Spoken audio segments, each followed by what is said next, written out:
Bonjour à tous et bienvenue pour cette nouvelle vidéo livresque aujourd'hui où je vais vous parler d'un livre auto-édité que j'ai reçu par l'auteur. En fait, l'auteur, ça fait un petit moment en fait qu'il me suivait sur ma chaîne YouTube, que je vous invite à vous abonner tout de suite pour être au courant de mes prochaines vidéos. Et en fait, il s'est permis de me contacter pour me proposer de lire un de ses romans. Donc j'ai été très flatté et c'est avec un grand plaisir que j'ai accepté son offre et qui m'a envoyé son roman. Il s'agit donc de Plédis, le jeu de la mort, donc de Patrice Lecinas. Et j'ai passé un très très bon moment de lecture sur ce livre. Donc tout de suite dans cette vidéo, je vais vous expliquer l'histoire et ce que j'ai pensé de ce roman de Patrice Lecinas. Plédis, le jeu de la mort, c'est un roman dystopique qui se passe dans le futur. On est en 2110 et Patrice Lecinas a eu le génie et la très bonne idée de créer un univers vraiment très intéressant où en fait il est parti du principe que les gens, si ils faisaient beaucoup trop de prêts et qu'ils arrivaient en fait sur un surendettement, ils perdaient en fait leur humanité. Il y a une loi qui est passée, la loi sur l'humanité, et en fait ils devenaient une propriété de l'entreprise bancaire auquel ils ont crédité un prêt. Et cette entreprise, en fait, pour retrouver l'argent, en fait, utilise en fait ce corps qu'ils ont récupéré, cette personne, en vendant ses organes. Donc, ils tuent cette personne et se font de l'argent en revendant les organes. Donc, on est vraiment sur quelque chose de très horrible en fait sur le papier et qui en même temps serait presque possible dans une réalité future. Pourquoi pas Je trouve ça pas si incohérent que ça. L'idée était en fait par ce principe d'empêcher que les gens en fait souscrivent à trop de prêts pour en fait qu'il n'y ait pas de crise économique. Mais à travers ce roman et son idée et son speech, il veut nous démontrer que forcément s'il y avait un système comme ça qui se mettait en place, on aurait forcément des dérives et on verrait forcément des entreprises bancaires essayer de manipuler et en fait d'essayer de contrôler un petit peu tout pour qu'au final endetter les gens pour récupérer de l'argent. Et en fait dans un système en fait où ils sont juste là pour le profit et ils se rendent même plus compte à qui ils font des prêts et c'est juste là pour faire du profit. Et si au final les gens vont mourir et qu'on va récupérer leurs organes pour les vendre, eh bien c'est normal parce que du moment que ça rapporte de l'argent et que la société gagne de l'argent, c'est le but. Et donc on suit Jack qui travaille pour une grande société bancaire qui fait des prêts.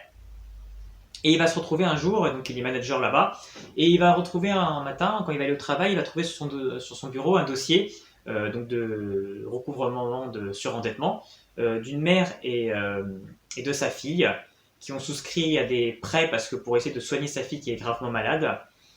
Et en fait, il va se rendre compte que en étudiant un peu le dossier, en fait, a bossé pour une société qui appartient en fait à l'entreprise bancaire. Donc forcément, elle a été virée. Donc il comprend qu'il y a une machination derrière et qu'en fait, le seul but, c'était, enfin, ils ont été piégés. Et voilà, il n'arrive pas en fait à se dire qu'il va signer ce document pour en fait, c'est un arrêt de mort en fait s'il valide ce principe de surendettement. Donc Jack va commettre l'irréparable et va en fait va pirater le système pour supprimer en fait, plein de dossiers de surendettement. Et forcément, il va se mettre en porte-à-faux vis-à-vis de son entreprise, il va donc être pourchassé.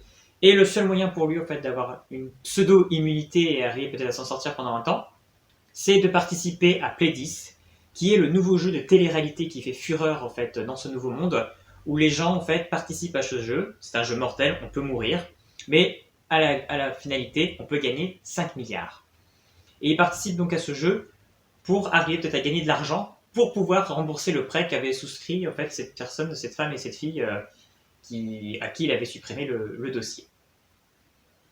On va suivre plein d'autres personnages également qui vont s'inscrire également à Plédis. Donc c'est vrai qu'en fait c'est très très haletant, c'est très très passionnant, c'est très très prenant. On suit plein de personnages rapidement. Les personnages sont vraiment très intéressants. On se pose pas mal de questions sur eux, sur leur but, leur motivation, pourquoi ils sont là, parce qu'on sent qu'il y a un mystère quand même derrière Plédis et on sent qu'il y a une machination qui se met en place.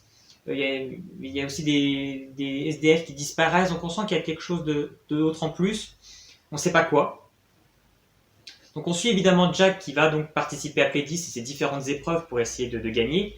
Et on a ces autres personnages où on découvre, voilà, au fur et à mesure de l'histoire, de l'enquête, on découvre forcément toute cette machination qu'il y a derrière, toute cette histoire et tout cet engrenage en fait, de l'univers qu'a voulu créer Patrice Lecinas dans son roman. Et c'était vraiment là-dessus très très intéressant. J'ai trouvé qu'on était dans un petit côté un petit peu comme une série télé.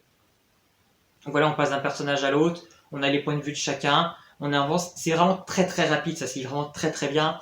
On est vraiment au cœur de l'action, il y a il se passe beaucoup de choses. C'est vraiment très vif, très rapide. On n'a pas une minute pour s'ennuyer, quoi. On est vraiment dans l'action pure. Et néanmoins, on est pris par tous ces personnages. On ne sait pas forcément où ils veulent aller. Finalement, il y a des personnages qui auront plus ou moins d'importance par rapport à d'autres. Donc il y a ce côté jeu, il y a ce côté aussi enquête pour découvrir un petit peu cette sombre machination qu'il y a derrière. Donc cet univers aussi qu'il a créé autour de la richesse, le jeu de pouvoir, le jeu des riches, le jeu des pauvres, qui finalement il y a beaucoup de manipulation, cette quête de pouvoir de certaines personnes, de contrôle. Voilà, il y a beaucoup de choses, beaucoup de thématiques qui sont mises en place dans un monde qui est voilà, imprégné dans la réalité néanmoins, et c'est ce qui fait peur, quoi, de ces dérives qu'on pourrait avoir si on allait dans cet extrême, dans cet extrémiste du prêt et de l'argent. Donc j'ai vraiment passé un très très bon moment de lecture. C'est plutôt bien écrit. Voilà, c'est quand même donc voilà, c'est un auteur qui s'est quand même juste auto-édité. C'est voilà, il prend une prise de risque de le faire et c'est vraiment réussi. Moi, je vous invite vraiment à découvrir Playdist parce que voilà, on ne s'ennuie pas, on passe vraiment un bon moment de lecture. C'était vraiment un très très chouette moment que j'ai passé. Donc je vous invite très fortement à lire Playdist, le jeu de la mort. C'est un bon thriller, un bon roman d'aventure aussi, je trouve, avec des vraies thématiques, une vraie histoire, des vrais personnages. Et c'est vraiment très très intéressant et très bien ficelé. Et c'est vraiment très prenant jusqu'au bout. On est accroché par l'histoire et on a envie de savoir la finalité. On se retrouve très prochainement pour une prochaine vidéo. Et puis je vous dis très bonne lecture et à bientôt.